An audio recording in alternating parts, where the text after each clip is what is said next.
Hey guys, I'm here with Melissa, and Melissa did my Unlimited Abundance Live last year. How you doing, Melissa? I'm doing great. Hi.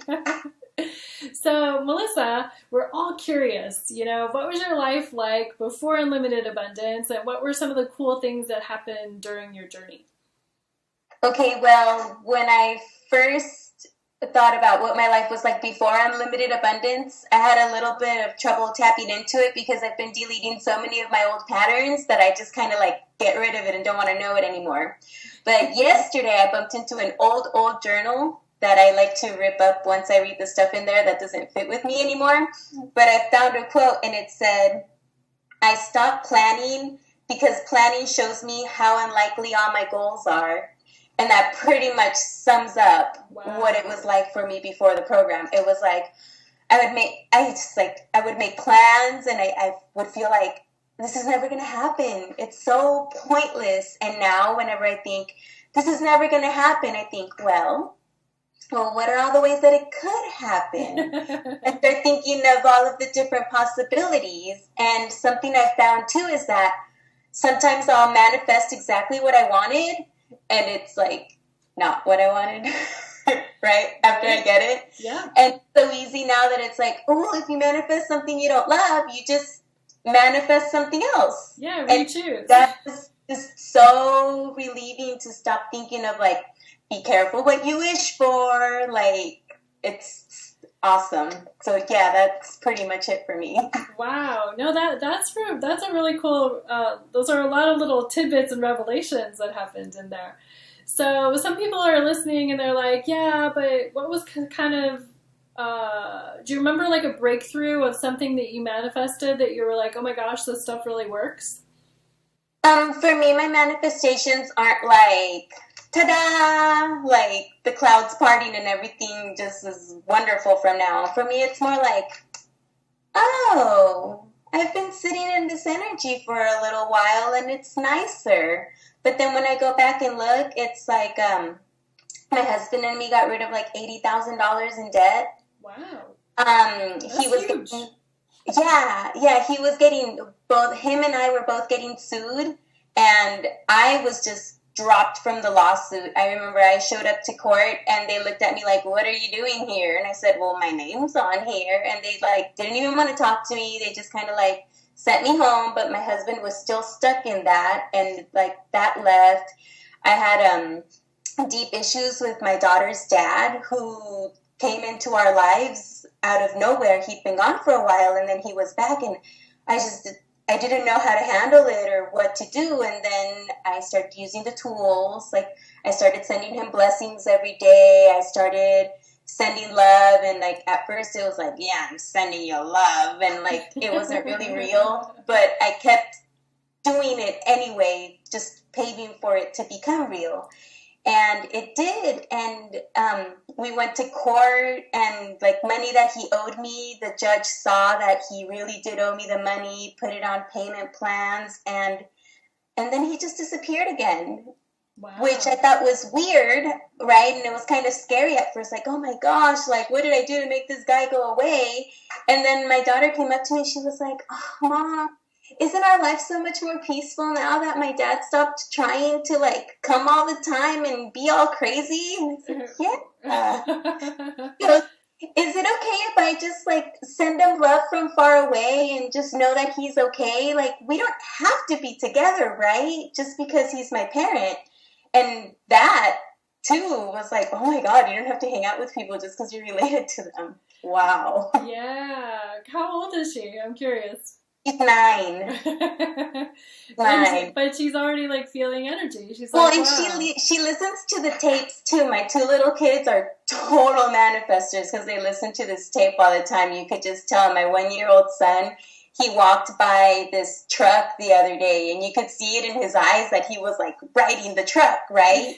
And then the day when we were walking by, the lady came out and she said, you know what? My son doesn't use it anymore. Does he want it? And he was already in it, like sitting down, riding the Wow. little truck. And he's 1.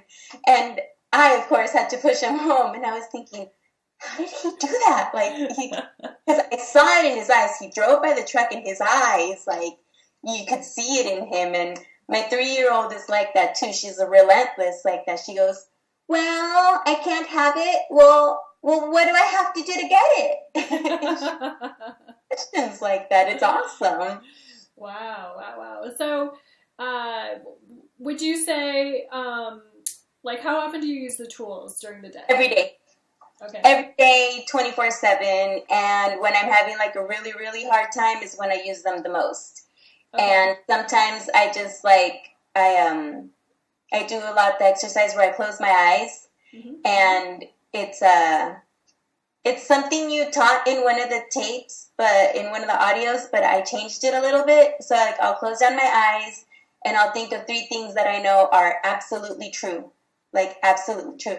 My name is Melissa. I have 3 children. I'm laying in my bed. Like I live in Alameda. Whatever 3 things that I know for sure are real. And sometimes my name doesn't feel so real. Sometimes I have to go like, I have hair. Like, really basic. And then after that, after I get the energy of truth in me, then I ask again, like, my life is horrible. And like you can feel it like, oh, it's not. Right. That's so cool. Yeah. So all the time, what would it take while I'm washing the dishes? Like if the kid starts crying, like Mother Mary, what will it take for him to stop crying? Just stuff. And I forget sometimes, but never for more than like 5 or 6 hours.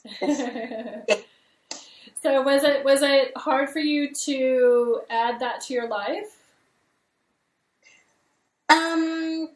Not hard.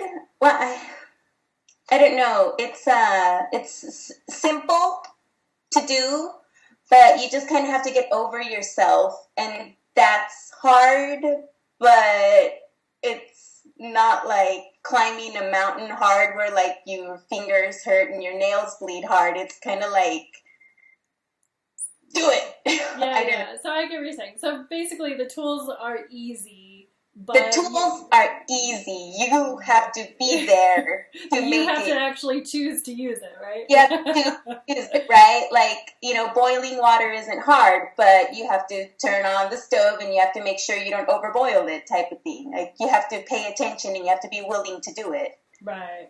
And the willingness is sometimes hard to come across. Yeah. Right. But after you've done it for a while, and you shifted your beliefs about all that kind of stuff, right? Because sometimes when we're unwilling to do it, that's actually our block, right? So I'm sure over time it's sort of dissipated as you've used the tools. And you can't go back. Like, you can't go back to not using the tools. Yeah. It's kind of like, it feels too awkward to walk around in the state of, I don't know, what am I going to do? What's going to happen? It's just too difficult, heavy, it hurts, like, in different parts of my neck. It's just, you have to use the tools. Once you know them, you have to use them.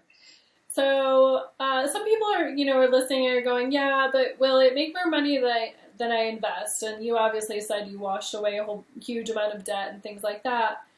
But what percentage do you think your income kind of increased? If you include minusing the debt and all that kind of stuff. So before I started the program, I was having to put like $800 or $900 a month on credit cards. Oh, wow. Okay.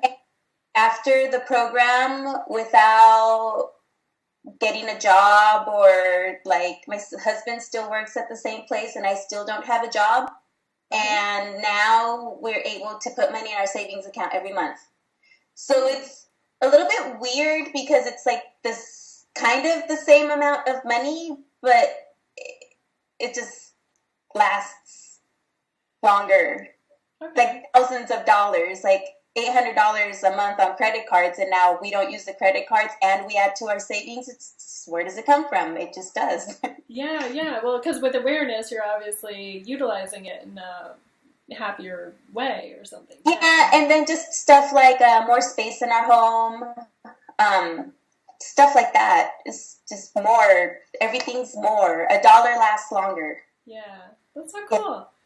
All right, so if somebody was on the fence and they're like, well, Christie, I don't know if this energy stuff really works, and, why should I do it? What would you say to them? I would say to ask yourself, like go back to where I go and do 3 different questions that you know are true and see how it feels, and then ask yourself, will this program improve my life?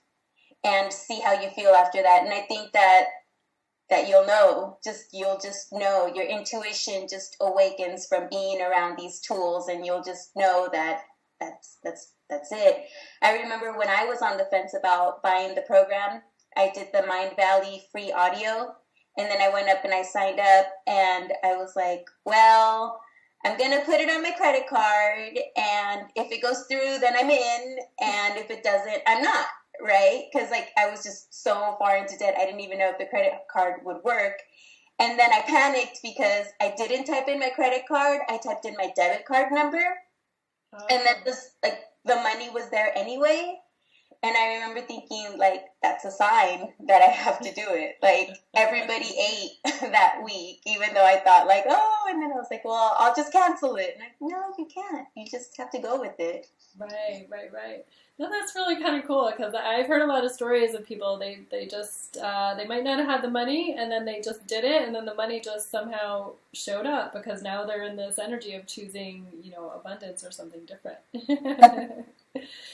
All right, and then one more question, because everyone with their abundance is different, I found. Some people, in a way, by you not having a job, you actually have freedom, right, to do what you want to do during your day and things like that.